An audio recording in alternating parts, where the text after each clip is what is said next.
the past mistakes, the present state of the music industry, and the future potential for music lovers and musicians to create a healthy culture we can all be proud of. So this is something I have been thinking about for a long time. As a musician, as an artist, I've seen many areas of the music industry, the good, the bad, the ugly, the awesome potential, the scamminess. You know, there's so many aspects to it. And so this series is sort of about highlighting the possible, a positive vision for how we can engage in the music industry and with each other so that it works really well for everyone, so that it feels really ethical, feels very wholesome, and that everyone actually gets more of what they want out of music, out of being a musician, and even the industry side as well. So that's sort of the basic premise. And it's something, like I said, I think about a lot and I'm very passionate about. And some of the stuff I'm going to share today, we don't talk about in depth. So we often talk about the music industry in pretty vague terms. So I wanted to give like some really specific examples to make some points. So I've been doing some research today and over the last 20 years. And I'm even going to try and do some drawing later. So let's maybe get that off for now. Here we go. All right. So this session is this little formula of the music lover plus the musician plus the music industry.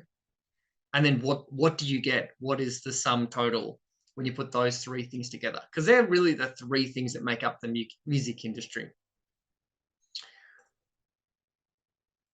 All right. So what's on the slate for today?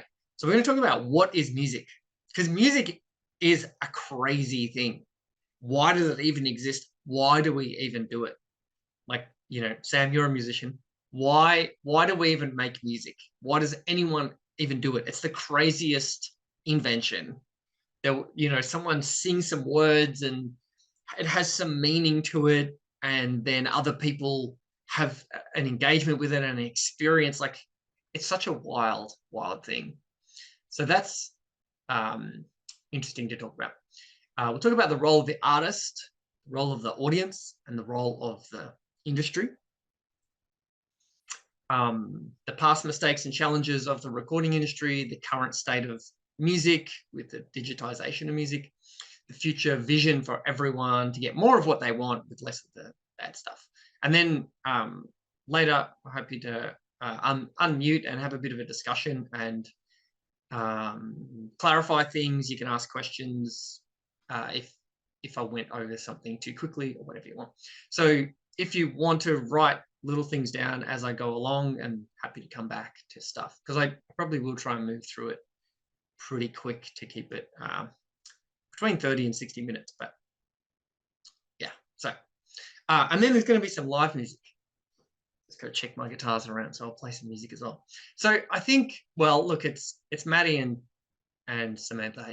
You both know me, so I don't have to go through all this, but I've released some albums, some EPs. I've been playing music for 20 years, toured around Australia and all of Western Europe, toured with Gautier Musicians, Claire Bowditch, Tommy Emmanuel, Lior, others. Working as a full-time gigging musician at the moment. I have a Golden Moment podcast, just released an album 2 years ago called Golden Moment. I've also been doing quite a bit of live streaming on Twitch, and I'm working on a new album at the moment. So that's kind of me in a nutshell. All right, so before we start, there are a couple of things I want to set the stage of what I'm going to be talking about.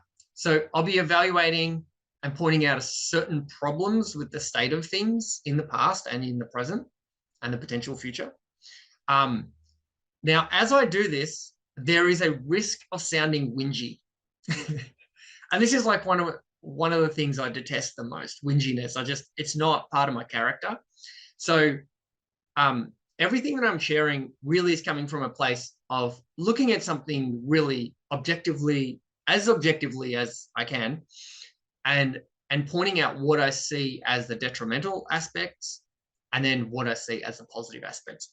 But it is super important when you're trying to resolve a problem to really articulate what the problem is. If you don't know what the problem is, you can't really solve it. So I'm kind of going to be hammering home the problem quite a bit, but at the end, we'll talk about a solution. So yes, I'm an optimist and a pragmatist. To find a solution, it's best to articulate the problem. Yeah, there's going to be a Q&A. So I also do want this to be more of a discussion rather than me just pontificating. All right. I think that's about it. Okay, so now we're going to let's go back in time. Let's go right back to the start. So to give a context for music and the music industry, in more tribal times, tens of thousands of years ago, when humans played music together, that's a very different experience to the way that we interact with music now. Music has become a commercial product and there's an industry around it, and there's a very clear audience and artist, audience and performer. But that wasn't always the case.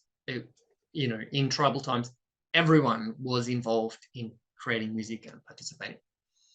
So here are a few of the reasons that music was used in tribal times. So it was used for ceremonial purposes, for certain rituals. There's certain music that is used for entertainment, simply for entertainment, for communication and knowledge transference. So that's actually really huge, and I will come back to that in a second. And also they believe there are healing properties to music, so they would use it as part of rituals. So overall, musicians played an important role in the culture and social life of tribal communities. They were often respected and valued members of their communities.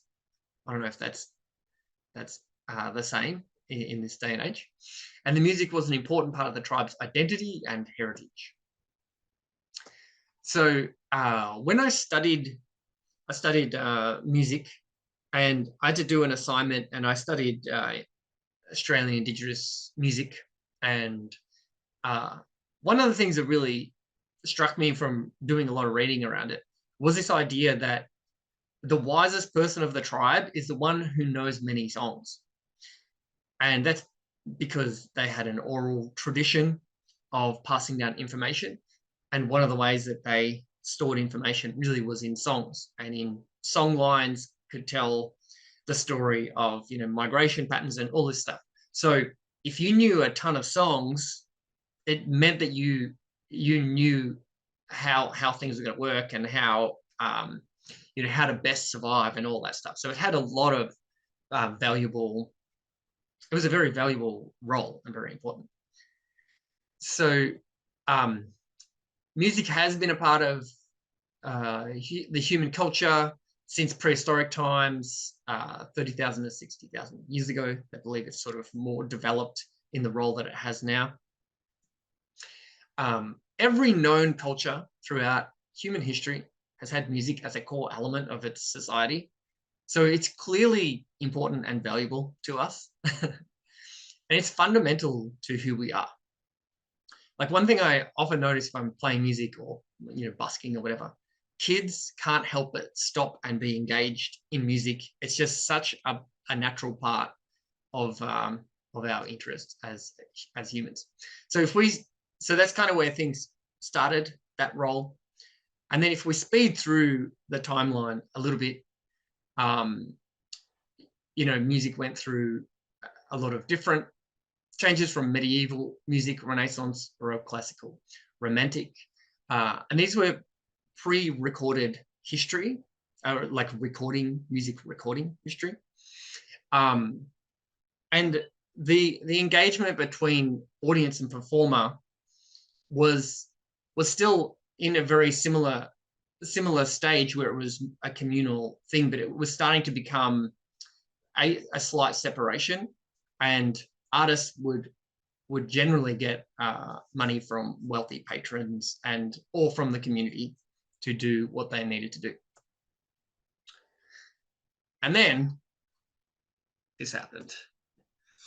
So this is the beginning of recording. So this really drove a wedge between that sort of artist performer, artist music lover sort of relationship. So before the invention of the photograph, all music was created and enjoyed communally. It was performed live. So it included musicians, but it also included dancers, singers, and the community. Everyone was involved in it. Then music started to split into artist and audience. The industrialization of music slotted itself between creator and consumer. And yeah, I feel a bit sick when I hear the word consumer when it comes to music. Because I feel like being a listener of music is actually a very active thing. But we're sort of, in many contexts, we lose that active part. And then a lot of money was able to be generated by selling the experience of music to music lovers, music enthusiasts. All right, so this is the tricky trio. So I'm going to try and draw something here. So welcome in, Kevin. Welcome in, Anita. Let's see if we can do this. So here we have musician. And here we have, I'm just going to call it the industry. And then here we have music lover. I'd like different names for music lover, someone who's just enthusiastic about music. The way I think about music lover is like before I was a musician, I was a music lover. Like I was obsessed with it. That's why I became a musician. So I was like, this is amazing. For some reason, this is activating me in a way that nothing else does. And so I used to, when I would get a CD or an album or whatever, I would sit there and I'd read the lyrics and I would listen to it and I'd listen to stuff over and over.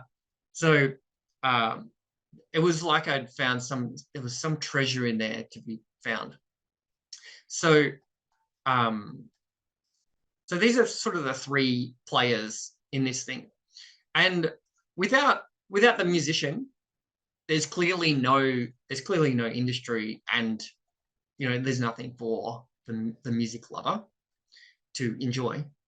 But then without the music lover, there's no audience, there's no feedback, there's no positive creative loop that happens between musician and music lover. And there's also no industry if there's no music lover. So in my mind, the musician and the music lover are the two most important elements of this. But in recent times, the industry does play a really important role. So I'm going to be slamming the industry a bit through this. So I want to first up say that they play an important role. Like most of the people the music that we do know and love, most of those people go through this music industry process where they have an A&R representative goes out and finds talent. The industry then fronts some money for the artist to record and to live while they put their album together. Then they front the production costs of all that, and it goes out into the world. Some of those albums do well. Some of them we never hear of, or they do really badly. So, and especially when recording, well, everything, recording and making a music video, all those things cost vast sums of money that musicians were not able to get those things happening on their own, So they have played a really important role, and in many cases a positive role. But this is, as part of today's session, this is a thing that I've really been rethinking a lot over recent years. And how do we change this so that it's a real virtuous, either it's a real virtuous cycle that happens and everyone in here is treated really well and ethically, And they, like I mentioned earlier on, they get more of what they want, not less of what they want. So we have to kind of figure out what does everyone want here, and then how do we make that go up? So that's kind of the idea here. All right. So this sounds good, right? There's these 3 players, and what's the problem? That all sounds fine. There's nothing wrong there. Nothing to see here. So the questions I've been sort of asking is it really depends on what you're trying to create. So are we focused on money, or are we focused on creative culture and building a healthy culture? Are we focused on creative expression and human expression, the human experience, and deep experiences for music listeners? Like, I don't know if you can recall a moment where you sat down with some music, or you had music on as headphones, or you had the lights out and you're listening to music and you're having some deep experience, or you're driving the car and that music is touching you in a way that just excites you. And these are clearly my experiences of like just screaming in the car along to songs and singing, and those deep experiences are so precious and beautiful. Or are we focused on money and fame and celebrity, notoriety, that sort of stuff? Are we focused on ethical treatment of all the people in the supply chain, everyone that's involved? Are we trying to make the culture healthier, more positive, more empowering, and a more valuable experience for everyone? Are we doing those things that people in tribes used to do? Are we passing on valuable information? Are we imparting wisdom and knowledge through music? Not that that's the only thing that music should be doing. There's a place for all kinds of music, but these are just the questions that I've been asking. Are we trying to exploit the artist? Are we trying to hack the taste of music lovers?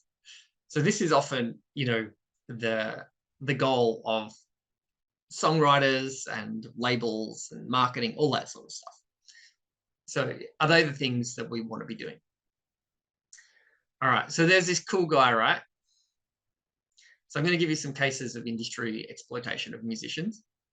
And as I was doing the research for this, I found so many examples of this. We could just do 3 hours on all the stories surrounding this. But here's the quick take on some of these.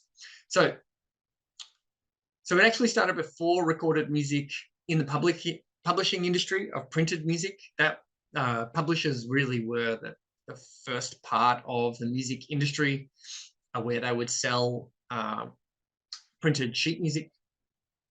So Mozart, despite being recognized as one of the greatest composers of all time, he struggled financially throughout much of his career and was often forced to take on commissions from wealthy patrons in order to make ends meet. He was also subject to restrictive contracts with publishers, which limited his ability to profit from his compositions. One of the greatest of all time. You'd imagine he would have had a pretty easy go of it, but not to be. Robert Johnson from the 30s was a talented blues guitarist, singer who recorded a number of songs for the American Recording Corporation. Despite success of his recordings, Johnson was paid very little for his work, and he did not receive any royalties for his recordings. In addition to the low pay and lack of royalties, Johnson was also subject to restrictive contracts, once again, that limited his ability to record for other labels. He was only allowed to record for ARC, and he was not permitted to record under his own name or to perform live shows. It's crazy. So there's definitely some shenanigans. And this is probably one of the most famous cases everyone sort of knows about, Prince. So throughout his career, Prince was always at war with the music industry, believing those in suits thwarted his artistic expression. Prince angered almost every label that signed him to a deal. In 1993, the musician's relationship with Warner soured to such a degree that he started appearing publicly with slave written on his face. Prince later explained his decision and told a group of journalists at Paisley Park that record contracts are just like, I'm going to say the word, slavery. I would tell any young artist, don't sign. So they're just a couple of quick examples. So I sort of wanted to go into what's Prince on about there? What's he talking about? And what are they all actually sort of talking about? What is this situation where an artist is wanting to connect their work with, you know, an audience, music lovers, and then there's this industry that's between them. And what is the actual problem there? So in 2019, the 4 major record labels, they signed 50 new acts per month, which is pretty amazing, right? So it's about 600 a year. They spend $4 billion a year on A&R, which is a lot, right? So they invest a lot. $11 million a day they're spending on this process. And so you kind of have to wonder, if they're signing 50 new artists a month, how much time are they spending with each artist to develop them as artists, or, show them the ropes? What time are they spending with them, and what are they doing? This is a very interesting little stat. 5% of all artists that are actually signed ever recoup the recording costs and then start making money, meaning 95% of all acts signed never break even. I used to think, signing to a record label was like, that's the pinnacle. It's like, all right, I signed with a label, it's all going to happen now. But it turns out it just sort of gets you in the door, but there are many other things that have to go extremely right for that to work out. So that's about 600 acts a year. 30 of them break even or do better than that a year. So that's good, for those artists. But it means 590 bands make no money, and then they're put into a position where they have albums shelved, where the record label won't release them. They get caught in multiple album recording contracts that they can't get out of, and then they owe the label money. So they basically end up being in debt. So anything that ever does come in from that album or that artist never makes it to the artist. So that sounds like a bad deal to me. So it's this sort of churn and burn mentality of like, let's just sign all these people, throw it all out into the world. We'll see what sticks. What sticks we'll stick with, and then what doesn't we'll just sort of ignore and move on. So another thing I found out was, for an artist to sell a CD on tour, they actually have to buy it from the record company. They have to pay $7 for a CD, which costs about $1 or $2 to produce. So the artist themselves becomes the record label's, like, one of the record label's biggest consumers of their own album, if you know what I mean. It's such a strange situation. So they receive nothing in income until the full album fee is recouped. So I'm going to give an example here in a second of how that kind of breaks down. But they end up losing a lot of creative control, lose control with how they're allowed to interact with fans. They own the music catalog 100%, unless someone has negotiated something different. But most of the time, that's what the deal is you sign over the recording rights. They can also do whatever they want with that. So they can run it, on movies or ads or whatever, even if the artist doesn't agree with how it's being used. So yeah, they own the publishing rights, so they can do that. There's not really artist development anymore. These days, they're waiting for artists to be fully formed, basically have a following, and then they sort of just pluck them from there, and then they accelerate what they're doing. So the artists get an advance, and then the one interesting thing is that the album deal is not an actual payment, like we're just going to give you $100,000 because we like what you do. It's actually a loan from the label for living expenses and album production and promotion costs. So the artist is expected to pay it back before they take a profit. the artist royalty is between 10 and 20%. So for every dollar the album makes, 20 cents goes towards paying the loan that you owe. And then once that's paid off, then the artist makes money. Yeah. So this is just an example of how this would work. So if a label gives an artist $1 million advance and it costs $200,000 to record their album, that means the artist has an unrecouped balance of $1.2 million with a royalty rate of 20%. Their album has to earn $6 million before they break even.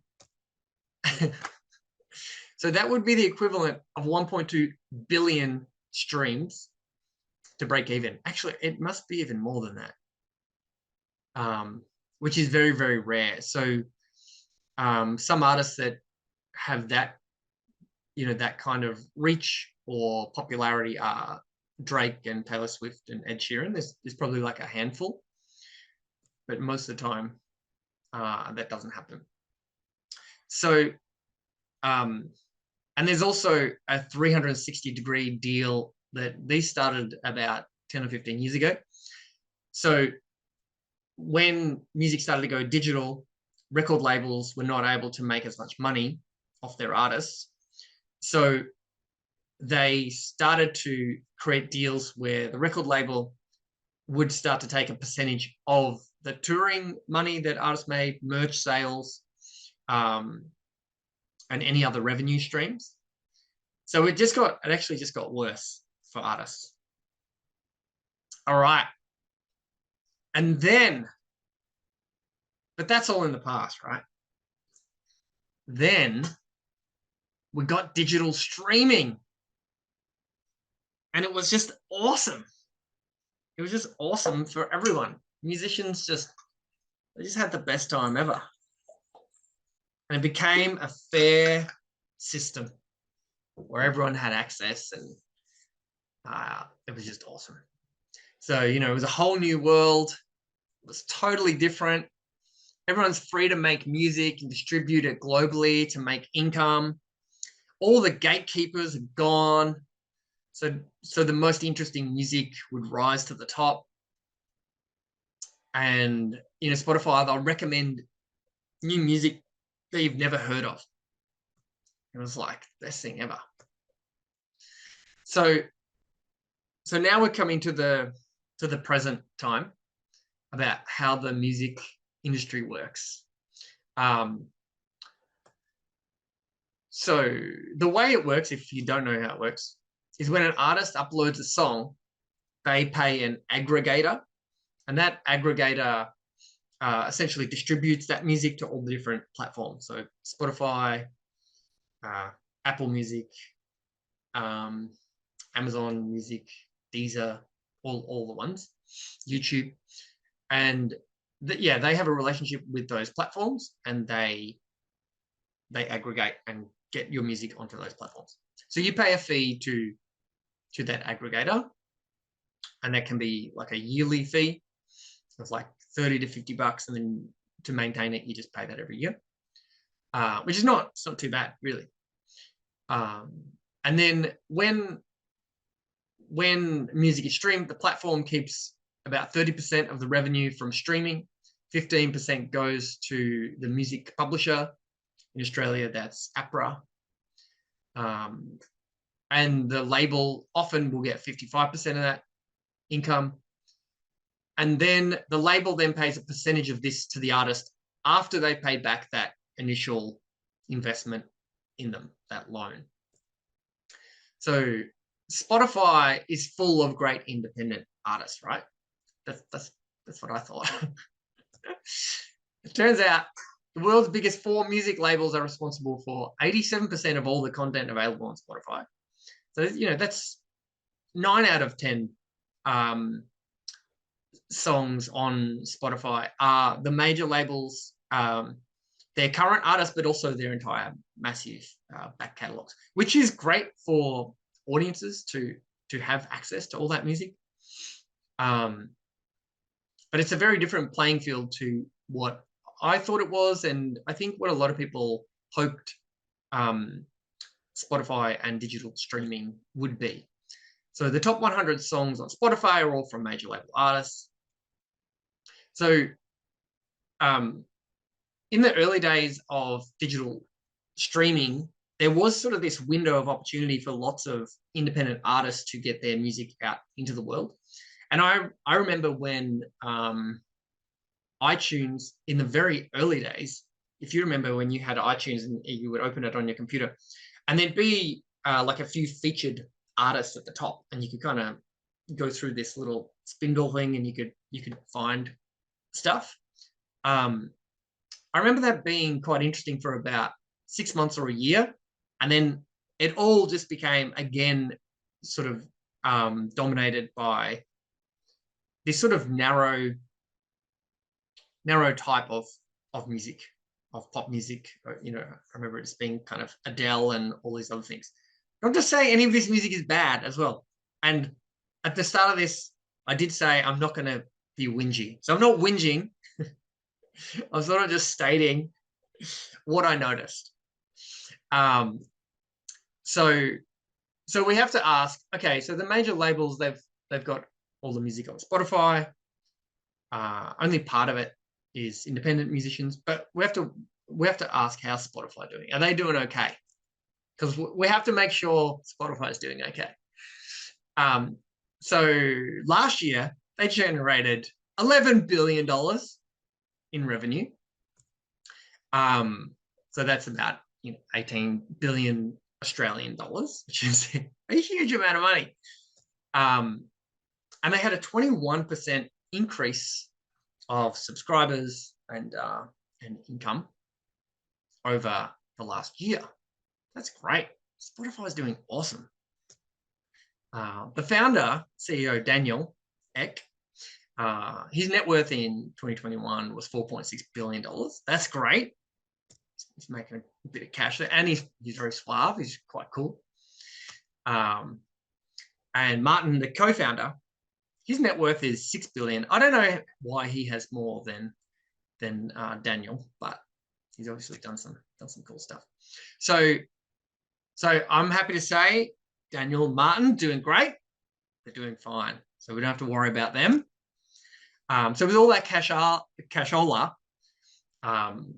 you'd imagine all the artists are being paid really well. Everyone's being compensated. It's all above board. It's really great for everyone.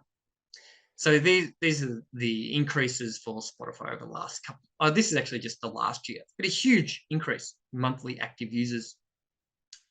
500 million people almost. Pretty cool. So yeah, it's so great that the money Daniel made from the creative efforts of musicians is being reinvested into supporting their careers and developing them as artists to improve the overall health of creative culture. That's what I'm excited to report.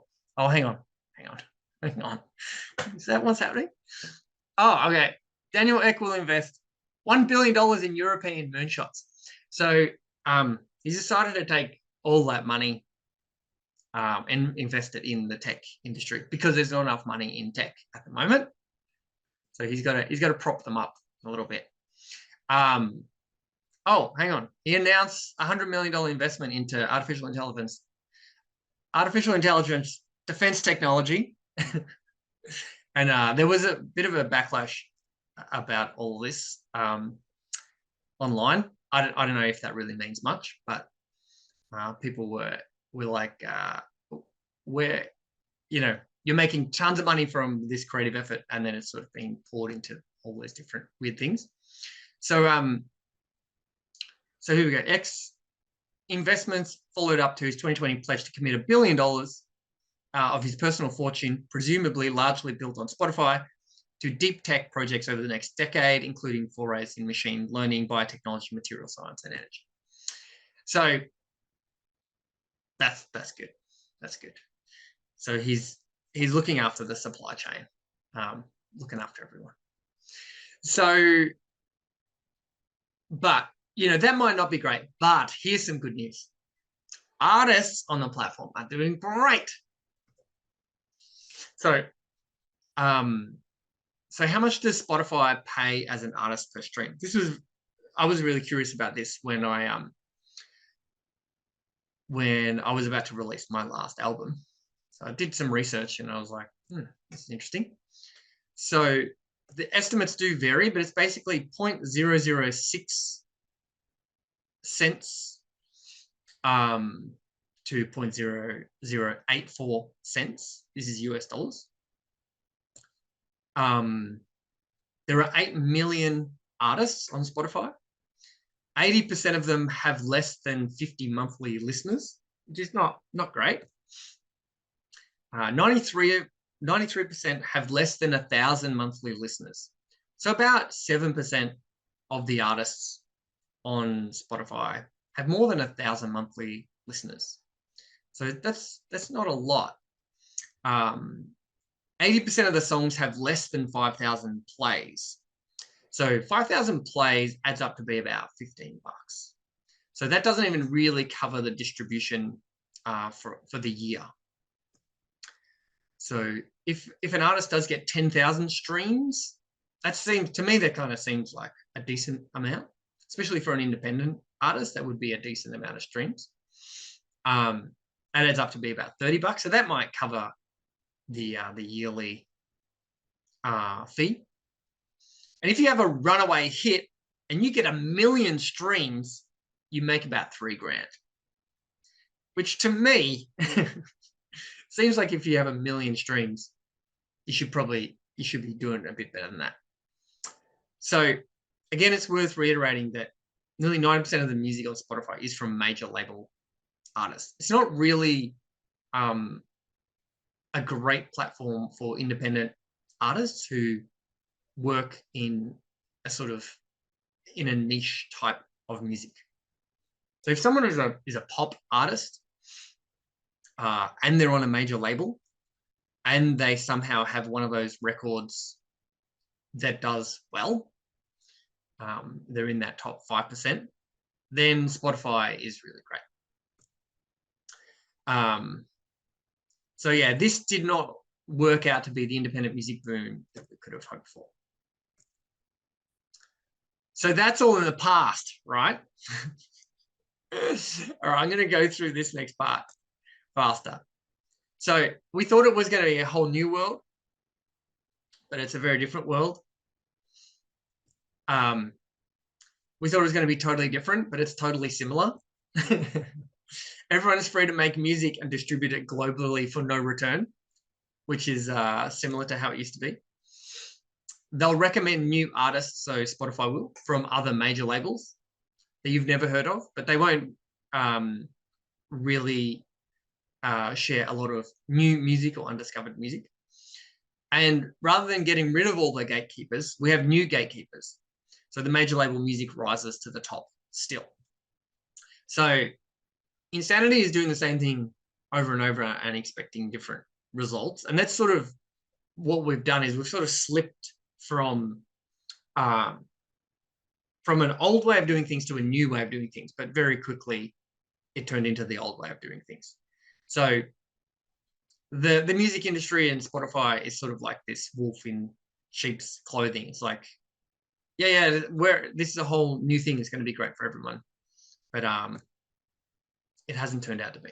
So now for something completely different. So we've just been talking mainly about the past.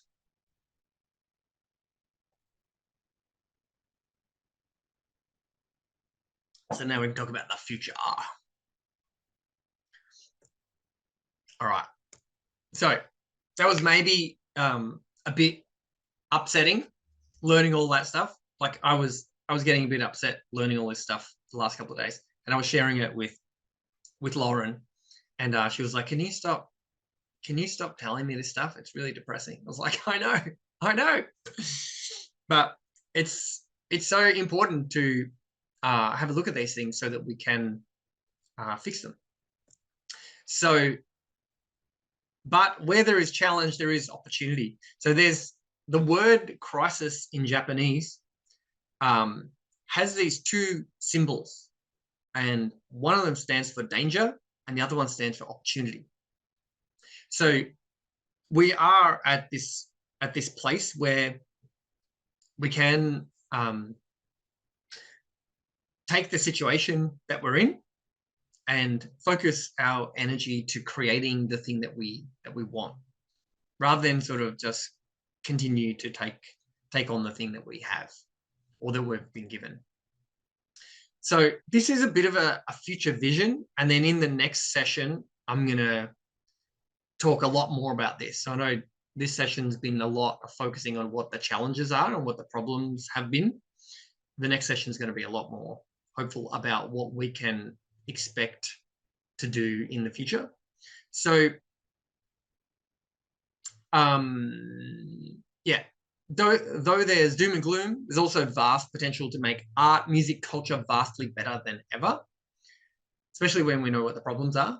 So here are the reasons I think the future is going to be much better than the past, is we have the technology to connect like we're doing right now. We're hanging out, we're doing this, from people from all over the place. Recording music and sharing it with a community of passionate music lovers is cheaper, easier, more immediate, deeper, and richer than ever before. So that's, I think, a very exciting thing to engage with in the future. I think music lovers, this includes me, are starved for authenticity, and they can get access to real artists if they want to.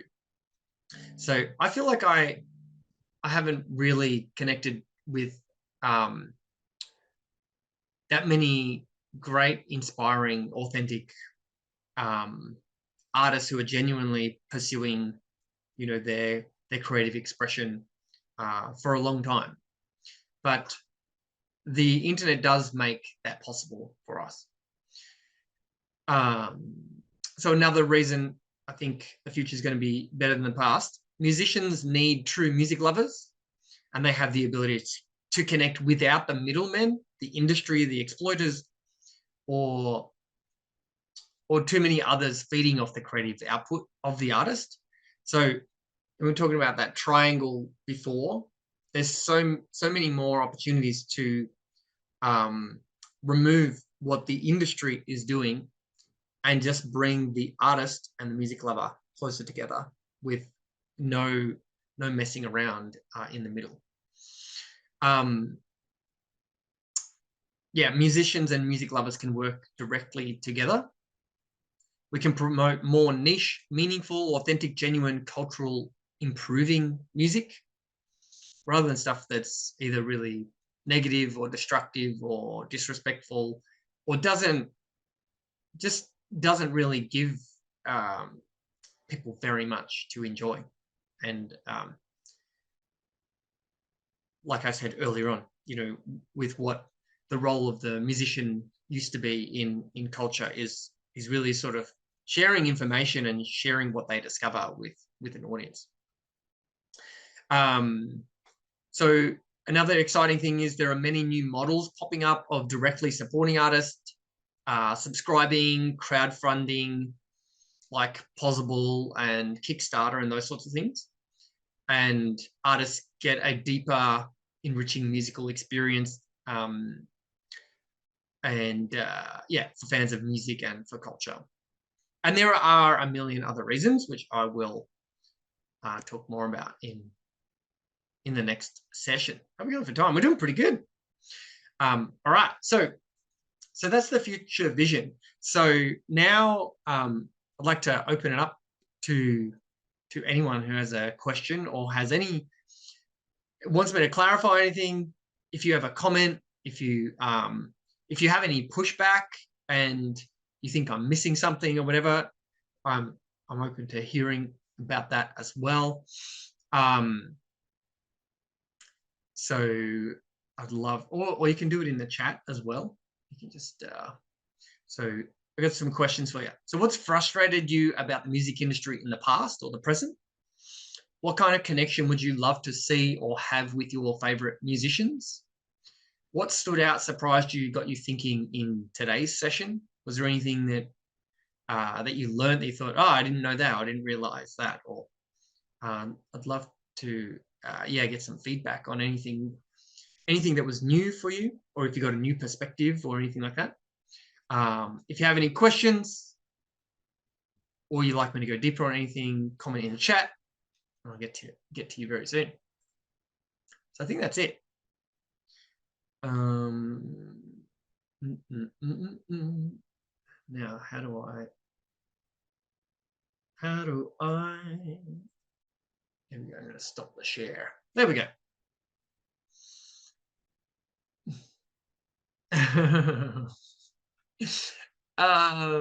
So I'm just seeing the chat now. Hey, Kevin, how are ya? We're still at work, just sneakily listening. I'm going to run. We'll watch the recording later if it's available. Awesome. Thanks for being here. Anita, I have to run too, but this is so interesting and a little infuriating. Actually, absolutely fascinating. Just watch the recording later if it's made available too. Thanks, Anita. Your sarcasm is bumming me out, but it's worth talking about. Yeah. Thanks, Samantha. All of this is incredible, but it's been on decline for such a long time. Not much of it was news for me, I have to say. Okay, cool. That's good. Yeah, I think for musicians, they probably have been thinking about this and are in touch with it. The things I found sort of interesting in researching this today, like I knew it was bad, and as I was, you were saying I was being kind of sarcastic and whatever. Really, I had to be sarcastic and try and make a joke out of it, because I didn't realize how bad it was. And that's sort of what I meant in the beginning when I said, we talk about this stuff on a surface level, like we sort of see certain declines, and certain unfairness or whatever it might be.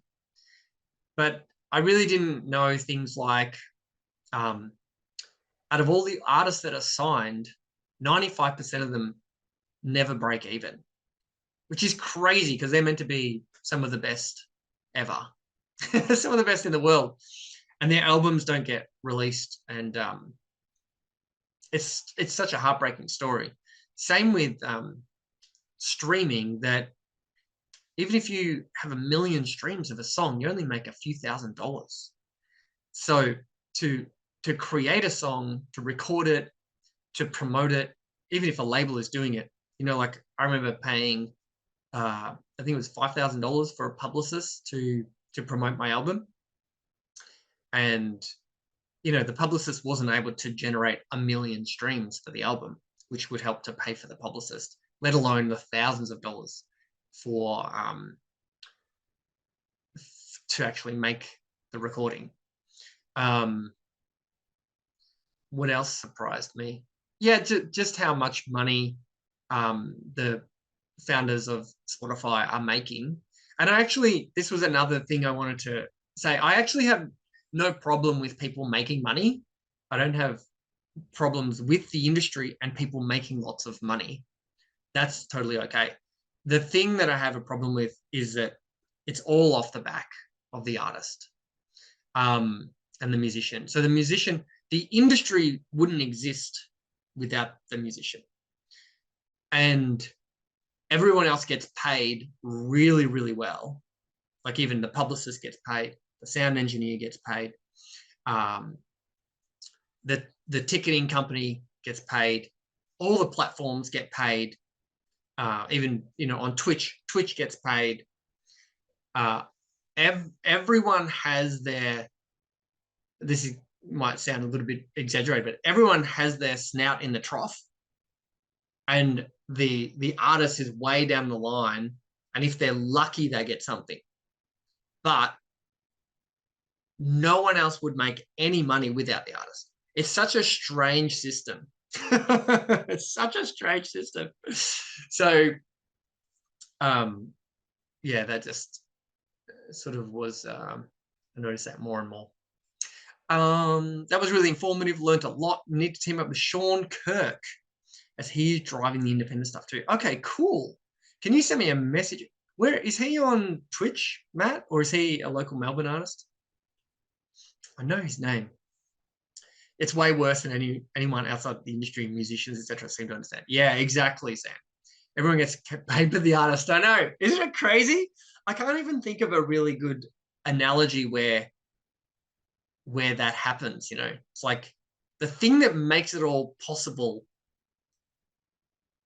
is not valued.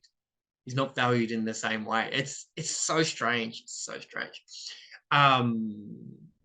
Yeah. And Sam, that's the reason I wanted to do these sessions is sort of just to educate everyone on what's really happening, and especially music lovers. It's probably something I should have said in the beginning is I consider myself a music lover first, which I did say.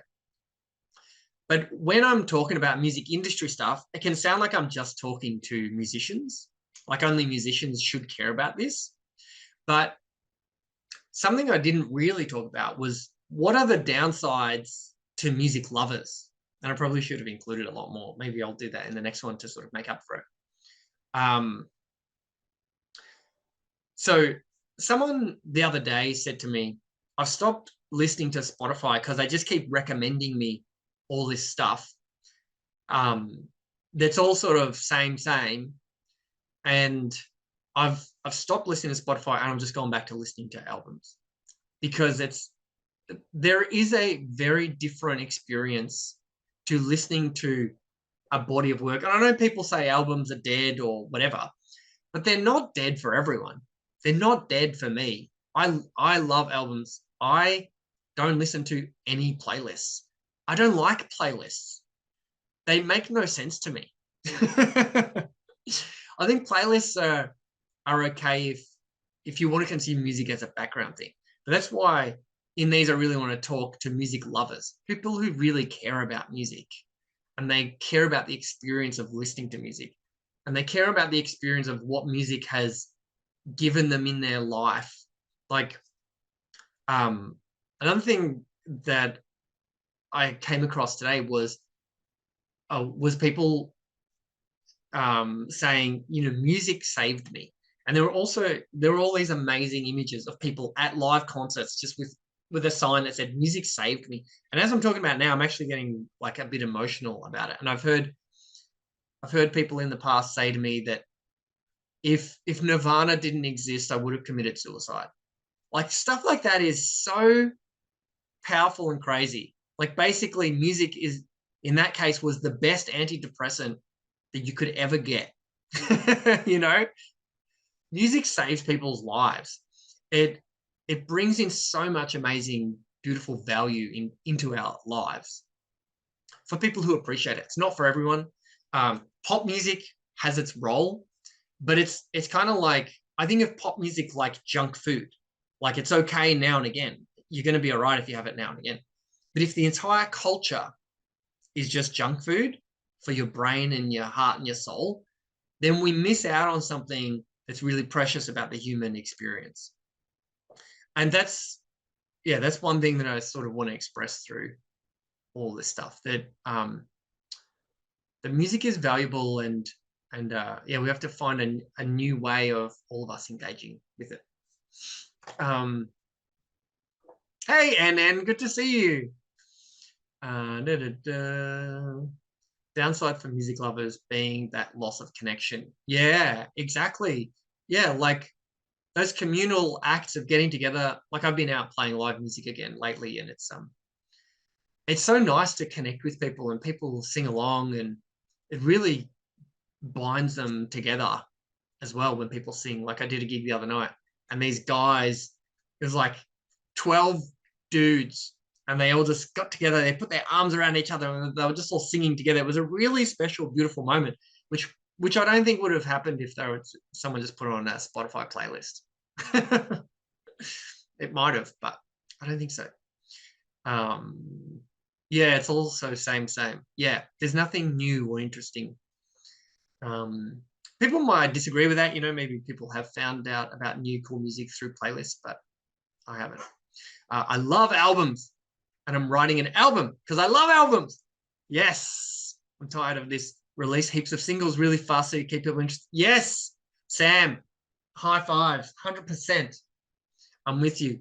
Actually, my next album, I'm actually pushing this even further. It's not even an album. It's about 26 songs.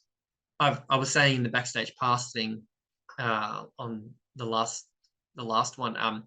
It's really a journey. Like an album is a journey. It's an experience. It's not like I'm just going to put some music on while I vacuum or do some running on the treadmill or whatever. Music is so much more. So that's why I wanted to do these, to connect with people who feel the same way about music. Thanks, Sam. Yeah, well, yeah, there's also the album project is this whole thing. It's going to be an album, but it's actually going to be a documentary and a book and an experience, and this whole thing, you know, because that's what I want to create, real, deep, rich experiences for people who are into music, you know, because that's what I want. And so I'm just creating what I wish, you know, some of my favorite artists would do. I would totally be down for it. So yeah, awesome. Does anyone have any questions about any of that stuff? And so good, you genuinely care about music now. And I love it.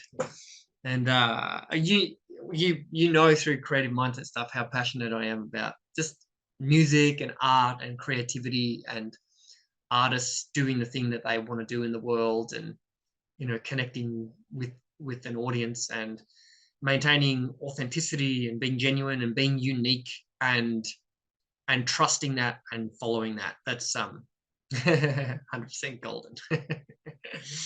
Thanks, Nen. Awesome. All right, cool. Well, if we don't have any more questions, actually, did I? Here we go. Oh, hang on. There's more to the presentation. It's just the dates and stuff. So let me. Here we go. Here we go. So the next session. So we'll wrap this one up for now. So this is the next session. So I started sort of going down this track at the end of this session. Session 2 is going to be music lovers and musicians connect in the future. That's the thesis. And then I'm sort of going to talk about all the different ways that we can do that, how we can create richer experiences that are beneficial for the culture and for each other. And I'm going to give a bunch of specific examples of that. So that's going to be on Tuesday, 14th of March at 7 p.m. Melbourne time. Let me know either now in the chat, or I will send out an email asking this kind of question. It's a big question. Let me know if you think this question is too big and confusing, the way I've phrased it. But let me know, what's your biggest curiosity, question, thought, comment, opinion, idea about how artists and music lovers can connect more deeply in the future to create a culture we're proud to be a part of? That's really the big question of what I'm aiming to do here with all this. And thanks for being here. Big love. Peace out. See you next Tuesday, 14th of March, 7 p.m.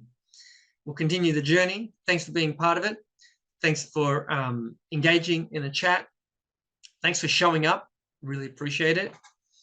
And yeah, on the next one, maybe we'll spread the word. If you can think of 1 or 2 or 3 other people who you think might be interested in what we're doing here, then let them know. But I'll be in touch via the old email internet. All right. Thanks, everyone. And I'll be, for people who had to go or whatever, I'll be sending out a replay in a couple of days. But appreciate you being here live. Live's always better, right? Live, deep, connection, interaction, collaboration, conversation. Did I just do a rap? I don't know. Okay. Peace out. Big love. Thanks for being here.